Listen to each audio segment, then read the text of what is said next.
morning student, it's your English online class. It's your revision classes actually, and we focus in grammar portion. Today's our topic is sentence. First question is, what is sentence? Then we can see a sentence is a group of words put together according to the rules of grammar. तो सबसे पहले ये प्रश्न उठता है कि sentence किसे कहते हैं. तो सेंटेंस को हम हिंदी में वाक्य बोलते हैं. तो यदि इसकी डेफिनेशन हम बोलें तो इसका मतलब होगा sentence is a group of words. किसी शब्दों का ग्रुप होता है, जो समूह होता है, पुट टुगेदर, जब उसको एक साथ रखा जाता है, अकॉर्डिंग टू द रूल्स, नियम के अनुसार, ऑफ ग्रामर, ग्रामर के नियम के अनुसार, जब हम किसी सेंटेंस को एक ग्रुप में रखते हैं किसी वर्ड को ग्रुप में रखते हैं तो उसे सेंटेंस कहा जाता है. आसान भाषा में मैं आपको इसको समझाती हूँ. हिंदी में यदि हम बोलें तो वाक्य उसे कहते हैं जब शब्दों का ऐसा समूह हो जिसको हम ग्रामर के या व्याकरण के नियम अनुसार सिस्टमेटिक ढंग से जब अरेंज करेंगे तो उसको सेंटेंस कहते हैं. जैसे कि आपको पहले हिंदी में मैं बताऊं कि गाय चरती है घास. ये सेंटेंस समझ तो आ रहा है कि गाय घास चर रही है, लेकिन क्या ये सही है? गाय चर रही है घास, बिल्कुल गलत है. हम इसको ऐसे बोलेंगे, गाय घास चर रही है. ये सेंटेंस सही है. तो इसमें शब्दों का समूह तो था, लेकिन प्रॉपर इसका अरेंजमेंट नहीं था. व्याकरण के अनुसार जो चीज़ कब नाउन, कल हमने आपको नाउन, प्रोनाउन, वर्ब, एडवर्ब सारा कुछ समझा दिया था. आज हम ये समझेंगे कि किस तरीके से सेंटेंस को अरेंज किया जाता है. हिंदी में हमको कभी ये समझने की ज़रूरत नहीं पड़ी, because it is our mother tongue, और हम बचपन से इसे बोलते सुनते हैं, तो हमको ये ज़रूरत ही नहीं पड़ी कि हम इसको समझें. लेकिन इंग्लिश ऐसी लैंग्वेज है कि इसको 60% घरों में बोली नहीं जाती, इसलिए आपको ये सिस्टम समझना ज़रूरी है. अब जैसे कि दे गोइंग मार्केट आर, ये सेंटेंस क्या सही है? बिल्कुल सही नहीं है. दे गोइंग मार्केट आर, दे क्या है? प्रोनाउन है, गोइंग वर्ब है, मार्केट नाउन है, और जो आर है वो ऑक्सिलरीज वर्ब है तो यहाँ सभी चीज़ें, लेकिन ये सिस्टमेटिक नहीं है. तो प्रोनाउन के बाद क्या आता है? हमेशा ऑक्सिलरीज आती है. जो ऑक्सिलरीज किसे बोलते हैं? बिफोर लास्ट ईयर हमने आपको पढ़ाए थे, लास्ट ईयर ऑनलाइन क्लास में भी पढ़ाए थे कि वर्ब दो प्रकार के होते हैं. एक तो एक्टिव वर्ब, जो मेन वर्ब जिसको बोलते हैं हम, जैसे प्ले है, रीड है, स्लीप है, गो है, वॉक है, ये सारे मेन वर्ब हैं. लेकिन जब मेन वर्ब नहीं रहता है, और या कभी मेन वर्ब भी रहता है, साथ में उसके इस, are, am, has, have, shall, will, ये सब ऑक्सिलरीज कहलाते हैं, ऑक्सिलरीज वर्ब कहलाते हैं. तो यहाँ पर दे गोइंग मार्केट आर, तो आर क्या है? यहाँ पर ऑक्सिलरीज है. तो प्रोनाउन या नाउन के बाद जस्ट ऑक्सिलरीज लगाते हैं, उसके बाद वर्ब होता है, फिर लास्ट में ऑब्जेक्ट होता है, या जिसे हम नाउन भी कह सकते हैं. तो सब्जेक्ट ऑब्जेक्ट भी आपको मालूम होगा, रिकॉल करना पड़ेगा, उसका भी हम टॉपिक नेक्स्ट जो क्लास होगी उसमें बताएंगे. लेकिन पहले हमारे लिए ये जानना ज़रूरी है कि इसको अरेंज किस तरीके से किया जाता है. तो अब इसको करेक्ट करेंगे, दे आर गोइंग मार्केट, तो ये करेक्ट है. तो आपको ये समझ में आ गया होगा कि सेंटेंस किसे कहते हैं. और अब हम जानेंगे कि कितने प्रकार के सेंटेंस होते हैं, काइंड्स ऑफ सेंटेंसेस. सबसे पहले तो फर्स्ट होता है असर्टिव सेंटेंस, या इसको हम स्टेटमेंट या डिक्लेरेटिव सेंटेंस भी कहते हैं, लेकिन आमतौर पे ये असर्टिव सेंटेंस ज़्यादा बोला जाता है. सेकंड होता है इंट्रोगेटिव आप लोग बहुत अच्छे से जानते हो, जिसको हम हिंदी में प्रश्न सूचक वाक्य बोलते हैं. थर्ड होता है इम्परेटिव सेंटेंस या कमांड, आदेश सूचक वाक्य. फोर्थ होता है ऑप्टेटिव सेंटेंस या इच्छा सूचक वाक्य. फिफ्थ होता है एक्सक्लेमेटरी सेंटेंस, विस्मय विस्मयादि बोधक किया, जिसको हम कॉमन लैंग्वेज में आश्चर्यबोधक बोलेंगे। अब चलिए हम इसको डिटेल में पढ़ते हैं। असर्टिव सेंटेंस किसे कहते हैं? ऐसा वाक्य जो किसी कथन को व्यक्त करता है उसे असर्टिव सेंटेंस कहते हैं। A sentence that makes a statement is called as an assertive sentence. इसको आसान भाषा में यदि आप समझना चाहेंगे तो ये है कि स्टेटमेंट कोई सीधी सीधी साफ बात एकदम सरल भाषा में बोली जाती है, सिंपल सेंटेंस। या आप इसको और अच्छे से क्लियर करना चाहेंगे तो जो सिंपल सेंटेंस होता है वो असर्टिव सेंटेंस होता है। अब ये असर्टिव सेंटेंस भी दो प्रकार के होते हैं, पहला अफर्मेटिव और दूसरा निगेटिव। अफर्मेटिव किसको बोलते हैं?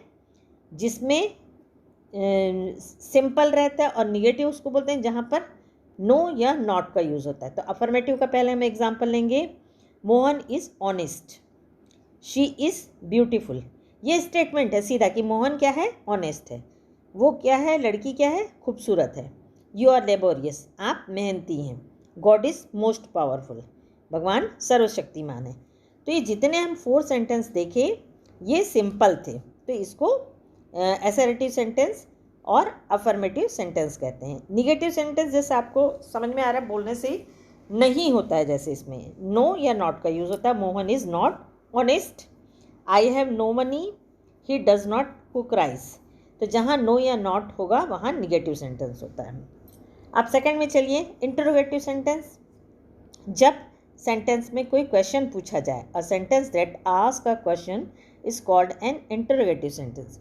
जब कोई प्रश्न पूछा जाता है तो ये इंटरोगेटिव होता है। अब इसमें भी दो प्रकार के होते हैं।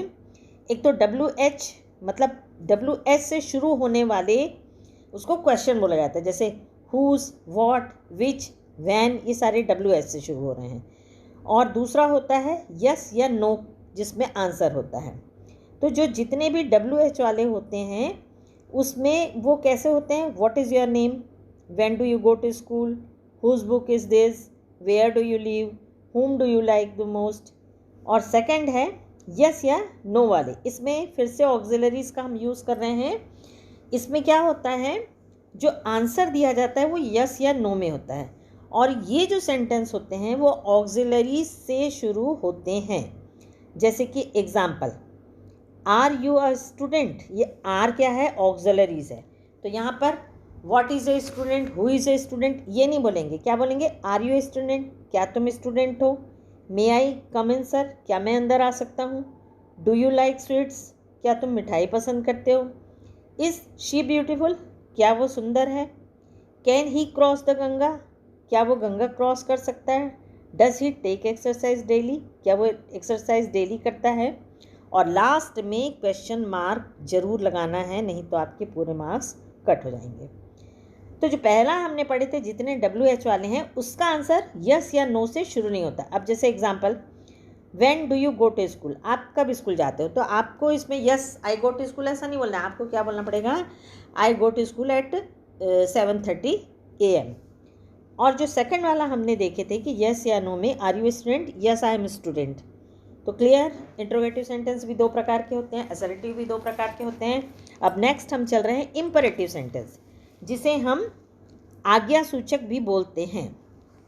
A sentence that express an order, a request और piece of advice is called an imperative sentence. ऐसे सेंटेंस जिसमें ऑर्डर हो, आज्ञा हो, रिक्वेस्ट, प्रार्थना हो, पीस ऑफ एडवाइस या किसी प्रकार की सलाह हो, तो उसे हम क्या बोलेंगे? Imperative sentence. एग्जाम्पल से आपको और अच्छे से क्लियर हो जाएगा। Bring a glass of water, एक ग्लास पानी लाओ, ये क्या हो गया? हमने ऑर्डर दिया। Please give me your pen, कृपया मुझे अपनी पेन दीजिए, ये हमने क्या किया? रिक्वेस्ट किया। हेल्प द पुअर, गरीबों की मदद करो, ये हमने क्या किया? एडवाइस। तो यहाँ आपको तीनों अलग अलग प्रकार का दिखा है, और ये क्या कहलाता है? Imperative sentence. फोर्थ होता है optative sentence. A sentence that expresses some blessing, curse, prayer और wish is called an optative sentence. जिस सेंटेंस से हमको ब्लेसिंग मतलब आशीर्वाद, कर्स मतलब किसी को श्राप देना है, प्रार्थना प्रेयर, या विश इच्छा करते हैं, जैसे may you live long, may your get success, और जैसे आप गॉड ब्लेस यू, और I wish you happy new year, happy birthday, I wish you all the best. तो ये हम क्या कर रहे हैं, इच्छा कर रहे हैं कि आप सफलता हो, आप लंबा जीवन जियो, भगवान तुम्हारी रक्षा करें। तो इस तरह के जितने भी सेंटेंस होंगे वो ऑप्टेटिव सेंटेंस होंगे। और इसमें आपको ध्यान रखना है, जिसमें इंट्रोगेटिव में मैंने आपको बताया था लास्ट में क्वेश्चन मार्क होता है, तो ऑप्टेटिव सेंटेंस में फुल स्टॉप नहीं होता, लास्ट में एक्सक्लेमेशन मार्क होता है। जहाँ भी आप का सेंटेंस ख़त्म होगा वहाँ पर एक्सक्लेमेशन मार्क होगा। अब लास्ट हम आते हैं exclamatory sentence. A sentence that expresses some sudden और स्ट्रॉन्ग फीलिंग। जब अचानक से और बहुत तेज किसी प्रकार की फीलिंग आती है of the mind is called N exclamatory sentence. तो ऐसे सेंटेंस को हम एक्सक्लेमेटरी सेंटेंस कहते हैं।